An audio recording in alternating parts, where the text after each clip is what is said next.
Hello friends, Christian here with BrickLifeCrisis. This channel is recommended for adult fans of LEGO and teen fans of LEGO. If you are younger than the age of 13, you're welcome to watch, but first, get your parents' permission. Hello friends, Christian here with BrickLifeCrisis again. Today we're taking a look at LEGO Avengers Marvel Superheroes set number 76125, Iron Man Hall of Armor. This set is recommended for ages 7 and up, consists of 524 pieces, and includes 6 minifigures. Let's go ahead and open it up, build it up, and see what we think.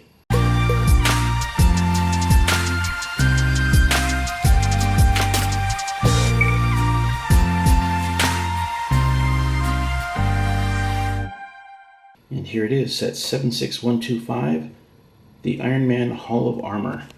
As you can see, we have several minifigures and the Hall of Armor along with a few side builds. So let's go ahead and take a look at each component one by one. So the first thing you build in this set is Dummy, and he's this little robot guy with a suggestion of some treads or wheels down there. There's a little bit of articulation in the armature here.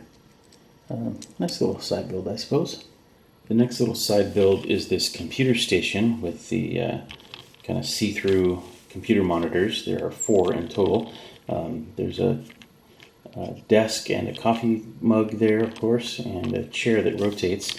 It's going to be a little tough to see on camera, but there are some stickers on those screens. Let's see if we can get a better look at those. And there's a little bit better look at the first set of screens. And there is the second set. This is Igor. The jury is out on this as to whether or not this is a worthwhile addition to the set. You can put Tony Stark inside and use him as a mech. That is a printed element there for the kind of face. This other stuff with the stripes, those are stickers.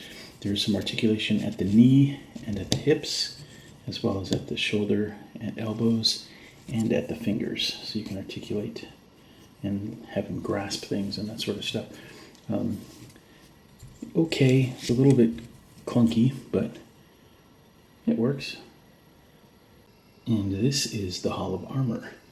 There is the center section that can rotate, and you have these arms here that are articulated that can weld and assemble the suits.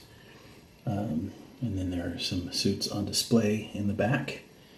And this thing can be configured in a multitude of ways. It's designed to be kind of rounded, but you can, put it in an S formation or round it, the other way.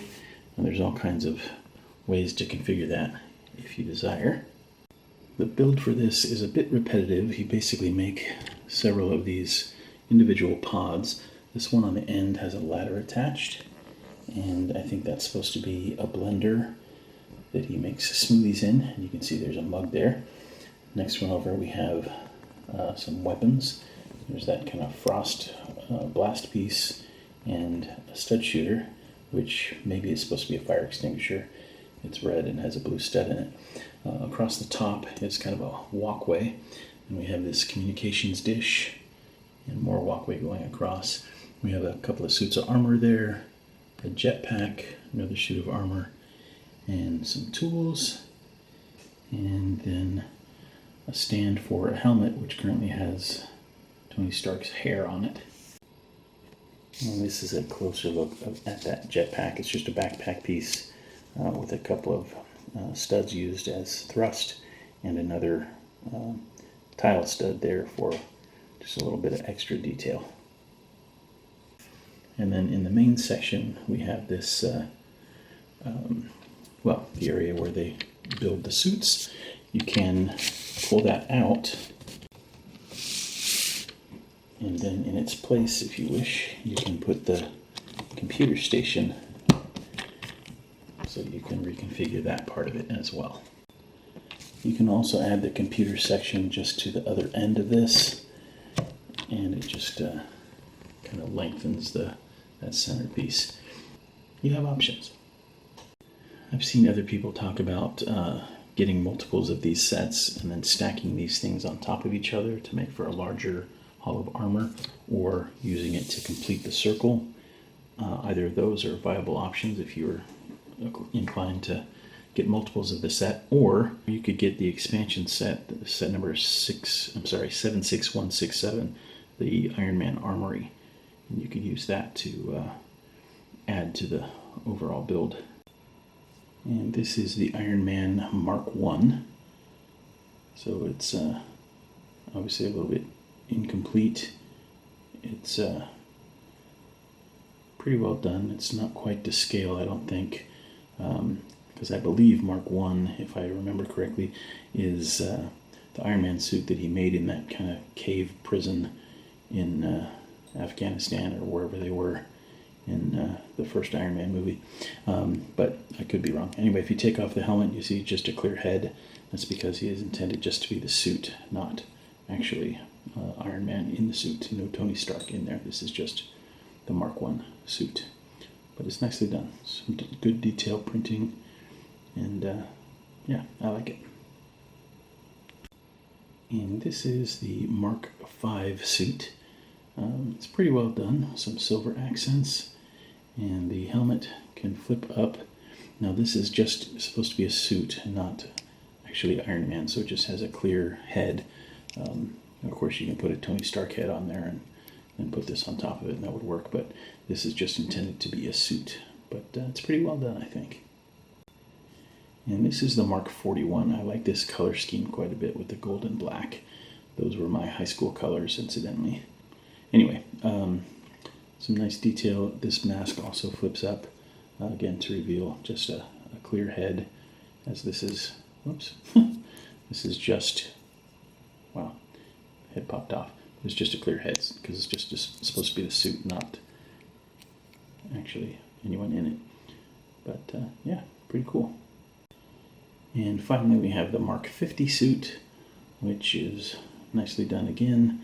This one, unlike the others, is not just a suit. We actually have Tony Stark inside, and with that face you have the heads-up display reflected back on his face, and then his alternate face is just regular Tony Stark. And for good measure, they have included his hairpiece as well, so that you can have him sans helmet if you so desire. And for the bad guys in this set, we have two Outriders. They are both identical. They have some pretty decent printing. This figure is nothing unique. We've seen him before. He came with sets from Black Panther and other Avengers sets, but he's fairly well done. He has this backpack piece with the kind of spider arms coming out of it. There is a little bit of print on the back of the head, and if we remove the backpack piece, you can see the printing on the back of the figure, which is quite good. It's just unfortunate that you don't get to see it when you have the extra arms on there, but anyway, it's a pretty cool figure, and you get two of them in this set. So this set originally retailed in the US for about $60. I picked it up for about $45, if I remember correctly. I've had it for a while. It's been in the backlog. But I think it's a pretty cool set. I like all the various versions of Iron Man. The bad guys are just okay, but the four different Iron Men are cool. And this buildable guy, the jury's still out for me. It's cool, I suppose, but I don't know, it looks a little chunky. But this part is very cool. I like the flexibility of it. And overall, I think it's a pretty good set. Anyway, this has been Christian with BrickLifeCrisis. I hope you enjoyed the video. If you did, please leave us a like. If you have any questions or comments, feel free to leave those below. And as always, thanks so much for watching. Until next time, take care. Bye for now.